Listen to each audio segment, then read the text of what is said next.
एक कंजूस सेठ जी थे।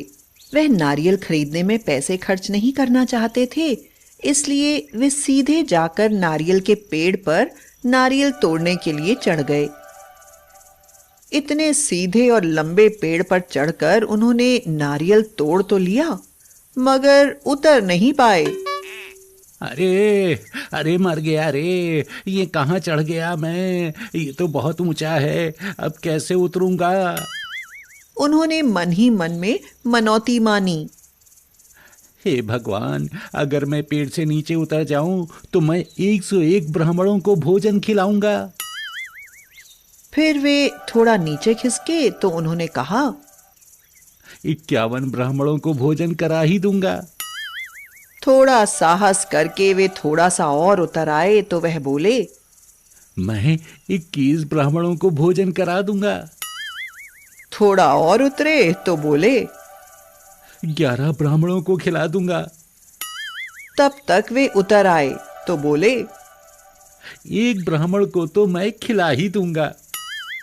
अब सेठ जी बहुत कम खाने वाले ब्राह्मण को खोजने लगे। एक ब्राह्मण उन्हें मिल ही गया।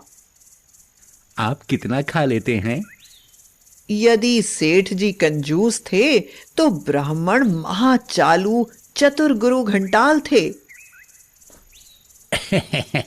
जी यजमान, मैं 50 ग्राम खा पाता हूँ, मुश्किल से, बहुत हल्की हल्की 2 पूड़ियां बस। सेठ जी प्रसन्न हो गए और उन्होंने दावत कर दी। देखिए पंडित जी, मैं 8 बजे दुकान पर चला जाता हूँ, आप उससे पहले ही भोजन कर लीजिए। जी ठीक है। सेठ जी प्रसन्न मन से घर आ गए। सवेरे भोजन की सब तैयारी हो गई, पर पंडित जी नहीं आए। इंतजार करके सेठ जी अपनी दुकान पर चले गए। देखो, मैं दुकान पर जा रहा हूँ, मेरे पीछे पंडित जी आए तो उन्हें भोजन करा देना, 11 रुपए दक्षिणा दे देना। और 12 बजे के करीब पंडित जी आए। आते ही कराह कर बोले, पेट ठीक नहीं है, क्या करें? सेठानी जी उनके हाथ पैर धुलवाने के लिए गईं। तभी पंडित जी फूट फूट कर रोने लगे। भावुक होकर सेठानी बोली, क्या हुआ पंडित जी? क्या बताएं, आज के दिन तुम्हारी सती लक्ष्मी जैसी सास जी का ध्यान हो आया। हाथ पैर धुलवाते समय वो मुझे 11 अशर्फी देती थी। भावुक होकर सेठानी बोली, तो क्या हुआ पंडित जी? सासू जी नहीं रही तो क्या, मैं तो हूं ही। ऐसा कहकर उन्होंने 11 अशर्फियां पंडित जी को लाकर दे दी। जब पंडित जी भोजन कर चुके तो फिर से फूट फूट कर रोने लगे। अब क्या हुआ पंडित जी? आपकी लक्ष्मी स्वरूपा सास मुझे 51 अशर्फियां भोजन करने के बाद देती थी, और उसके बाद आटा चावल आदि सीधा अनाज देती थी।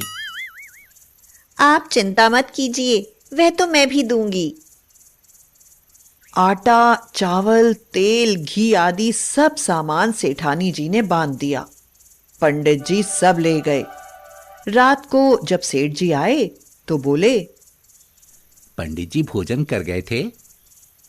मैंने उन्हें भोजन करा दिया, लेकिन वह बार बार रो रहे थे। बार बार क्यों रो रहे थे?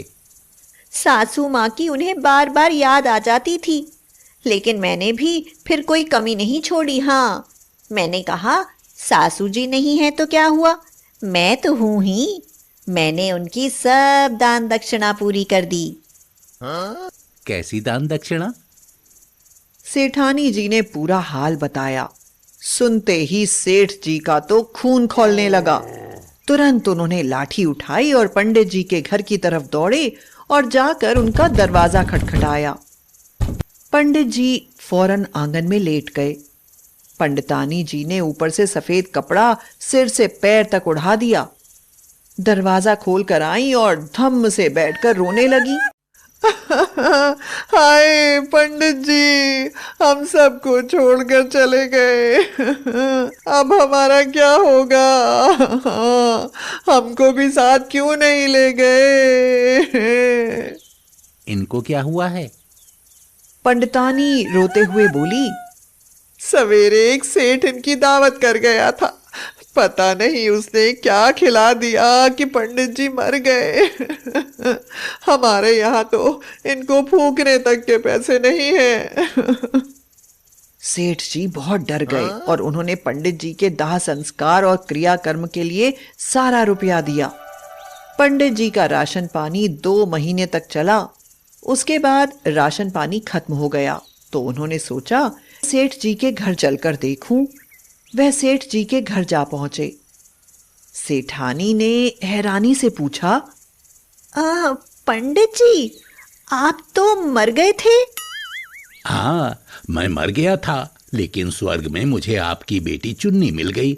मरकर वो भी स्वर्ग में रहने लगी है। उसी ने मुझे आपका समाचार लेने भेजा है।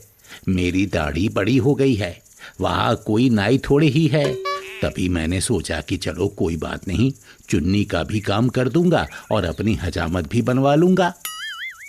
सेठानी जी ने चुन्नी के लिए बढ़िया बढ़िया व्यंजन, मेवा आदि भरकर राशन सामग्री दे दी और कहा, ये सामान जाकर चुन्नी को दे देना, कहना कि खा पी कर खूब तंदुरुस्त हो जाए। पंडित जी सब लेकर चले गए। जब शाम को सेठ जी आए तो सेठानी ने उन्हें कुछ नहीं बताया। इस प्रकार सेठानी का दिया हुआ राशन भी महीने तक चला। उसके बाद एक दिन पंडित जी दोपहर को आकर सेठ जी के यहाँ उपस्थित हो गए। सेठानी जी पंडित जी को देखते ही खिल उठी और कहने लगी, क्या हाल चाल है पंडित जी? हाल चाल बहुत बढ़िया है। अब तो चुन्नी तंदुरुस्त हो गई है और जानती हो तुम, नानी बन गई है। चुन्नी के लड़का हुआ है। अब तो सेठानी जी बहुत ही खुश हो गईं। चुन्नी ने कहा है, अम्मा से कहना कि नाती के लिए कपड़े और शगुन का सामान भेजें और वो वहां दावत करेगी, उसके लिए राशन पानी भी भेज दें। सेठानी जी ने कपड़े, आटा, चावल आदि राशन भर कर उनको दे दिया।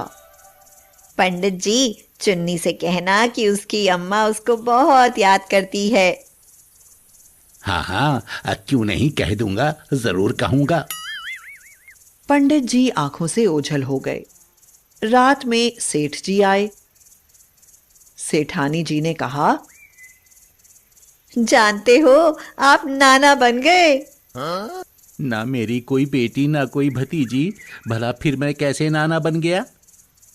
अरे, वह अपनी चुन्नी है ना स्वर्ग में, वही उसके लड़का हुआ है, पंडित जी बता रहे थे। यह बात सुनकर सेठ जी को जैसे करंट लग गया। क्या तुम्हारा दिमाग घूम गया है? कहीं वो तुमसे कुछ ठग तो नहीं ले गया? नहीं तो, चुन्नी के बेटे के लिए सोने की चेन, कपड़े, फल फ्रूट और आटा, चावल, दाल, तेल, सारा राशन मैंने भेज दिया है। अरे तुझे तमीज भी है? मरे हुए लोगों के बच्चे नहीं होते। फिर सेठानी ने यह भी बता दिया कि पिछली बार पंडित जी आए थे तो उसने चुन्नी के लिए सामान भेजा था। और मन ही मन पंडित को कोसते हुए सेठ जी पंडित जी के घर की तरफ चले। पंडित जी के पास पहुंचकर उनसे हाथ जोड़कर माफी मांगी और बोला, पंडित जी, हमें क्षमा कर दो। दोबारा मैं कभी कम खुराक खाने वाला पंडित नहीं ढूंढूंगा।